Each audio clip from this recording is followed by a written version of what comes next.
বাফুফের আয়োজনে অনূর্ধ্ব-15 football tournament Chittagong দ্বিতীয় জুনের খেলায় আজকে ফাইনাল খেলায় চট্টগ্রামকে 2-0 গোলে গুড়িয়ে দিয়েছে কক্সবাজার ফুটবল। এই বিশাল জয়ে এবং অবিশ্বাস্য জয়ে উচ্ছ্বাসিত ফুটবলার থেকে কোচ এবং কক্সবাজারবাসীর বোধহয় এই প্রত্যাশা ছিল যে আজকে কক্সবাজার জিতবেন এবং কক্সবাজার অনূর্ধ্ব-15 ফুটবল দলের খেলোয়াড়রা যে উচ্ছ্বাসে আনন্দে মেতেছে এবং 2-0 গোলে তারা জয় পেয়েছেন। যে 5টি দল অংশগ্রহণ করেছিল খাগড়াছড়ি, বান্দরবান, রাঙামাটি, চট্টগ্রাম এবং কক্সবাজার, অবশেষে আজকে ফাইনাল খেলায় চট্টগ্রামের এবং কক্সবাজার মুখোমুখি খেলা ছিল এবং পরবর্তীতে 2-0 গোলে বিজয় হয়েছে অনূর্ধ্ব-15 ফুটবল কক্সবাজার ফুটবল টিম।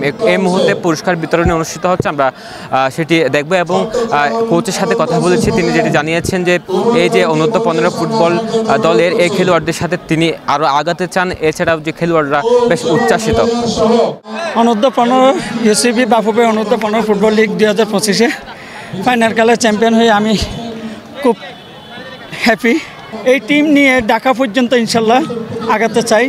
এই টিম নিয়ে ইনশাল্লাহ আমি ঢাকার মাঠে প্রমাণ করতে চাইবো যে এই টিম ঢাকার মাঠে ইনশাল্লাহ এই প্লেয়ারগুলো ন্যাশনাল খেলবে। আসলে আমাদের মাঠ বলতে কোনো মাঠ নেই। আমরা জেলা প্রশাসককে এই ব্যাপারে একটা আবেদন করছিলাম যে একটা প্র্যাকটিস মাঠের জন্য। ছেলেরা ঠিক মতন প্র্যাকটিস করতে পারে না, তো যদি কক্সবাজার আরেকটা যদি মাঠ হয় ইনশাল্লাহ আমরা আরও প্লেয়ারদেরকে উৎসাহিত করতে পারবো এবং প্লেয়ার ওটাই নিয়ে আসতে পারবো। আমরা 18-19 দিন এই ক্যাম্পের মাধ্যমে আমাদের অনেক কষ্টের ফল এটা। আমরা অনেক দিন 18-19 দিন আমাদের খালেদ স্যার আমাদেরকে প্র্যাকটিস করেছে, আমাদের এভাবে গঠন করেছে আমরা যেন এই ম্যাচটা জিততে পারি এবং এই ট্রফিটা জিততে পারি ইনশাল্লাহ। এখানে আমাদের জিতার অবদান খালেদ স্যার যদি না হতো আমরা এতটুকু এগিয়ে আসতে পারতাম না।